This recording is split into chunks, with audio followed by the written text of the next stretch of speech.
Howdy. So Radine again, talking about subjects around the world and in Texas.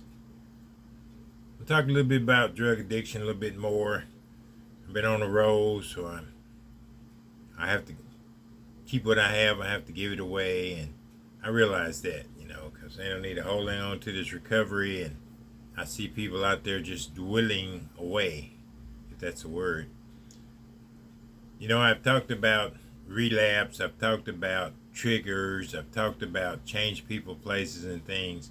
But sometimes, if you're in a small town, it's hard to change people, places, and things. So if you're going to show up there all the time, wherever you used to hang out, there's your buddy. There's your smoking buddy. And y'all know each other's idiosyncrasies. The way your eyes are bucked, the way you're geeking. They know. You know.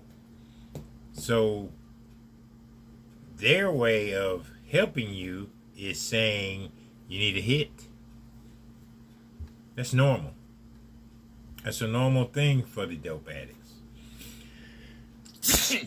Excuse me. That's a normal thing. It's their norm to get high. People get high. I got high every day off something. I don't care if it was pills, weed, crack, pot, or NyQuil. Drinking enough NyQuil, you'll catch a buzz, man. A drowsy and put you to sleep and just stay up. Cough medicine, main thing. People love it. Drink and do cough medicine. So it's hard. Now, if you're in a big city, you can change people, places, and things and never be around them again. But if you're in a population of 5,000, you're going to see the same shit every day. The same shoplifters every day. The same little hookers every day. So how are you going to change that? Isolate yourself? But guess what? Dope fiend let me change that terminology. A person on drugs don't do alone too well because they beat themselves up. I should have did this. I could have did this. I would have did this. Shoulda, wouldas, and couldas tear our ass up. And that's what we do when we're by ourselves. That's one reason we have to smoke with others. Because if you started smoking young, you become a career crack smoker now, dude. You know all the if and buts, what to do, when to push the pipe. You know all of this. It's hard to quit if you don't want to. You're still enjoying what you're doing. You say you want to quit. The doctors don't care. When you go to the doctor, they see some dope in your body, they're not going to say anything. They're not going to report you to the police. They call it recreational use. That's what they call it. So they don't care. If the police find you and you pee dirty, they don't care. Only person gonna get you is a probation or parole officer for peeing dirty. Other entities out there don't care. So it's up to one person only, and that's you. When you get tired, oh, I'm not tired yet. You're not tired of being broke. You're not tired of not having nothing. You're not tired of catching a ride. You're not tired of walking. You're not tired of not starting a business, not starting a bank account, You're not tired. And this world is moving on past. It's moving on past you, man. And this world knows who uses dope. Statistically, it's everywhere. They already know how many people are getting high. They already know.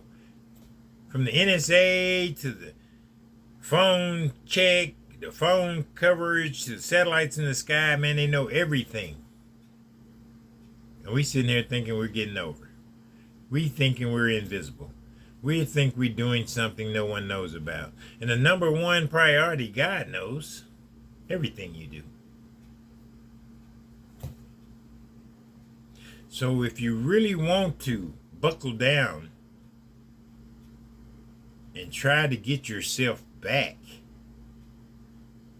because if you remember the first time you started using, which mine was 14, drinking Pearl beer and smoking Lucky Strike non-filters, that was my first buzz right there.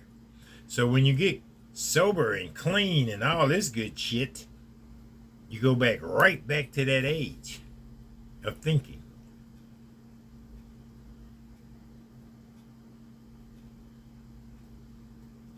So what are you gonna do? Got to retrain this brain, which is retrainable. It's got cells steady redoing itself over and over.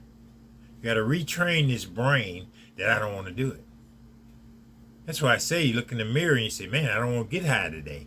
And you don't do it for a day, that's great. One day turns into 2 days. 2 days turns into a week. Week turns into months. Months turn into years. And you can still be your happy-go-lucky self moving around. You still can be. The choice is yours. Can't blame, no. Don't blame. Put the blame game don't work, man. That's what we use. Point the fingers because of you that I get high. You point the fingers because of situations that I get high. It's because I can't deal with the death of my brother or the death of my sister or the death of my children. I get high. The blame game. You get high because you enjoy that feeling that is going into your brain, into the neurotransmitters and all that good stuff, making you feel relaxed. And I'm going to say again, an old dope fiend switches one drug to another. I meet so many that was on the dope that now they just smoking weed. Or now they just drinking.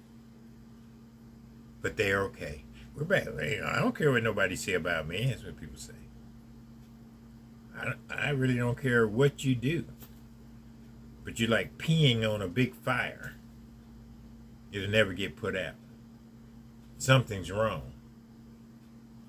They say they drink because they enjoy it, or they smoke weed because it's good for pain. Something's wrong. Follow my videos. Hit like and subscribe. Let me know what you think about it. I'll be around. Have a good day.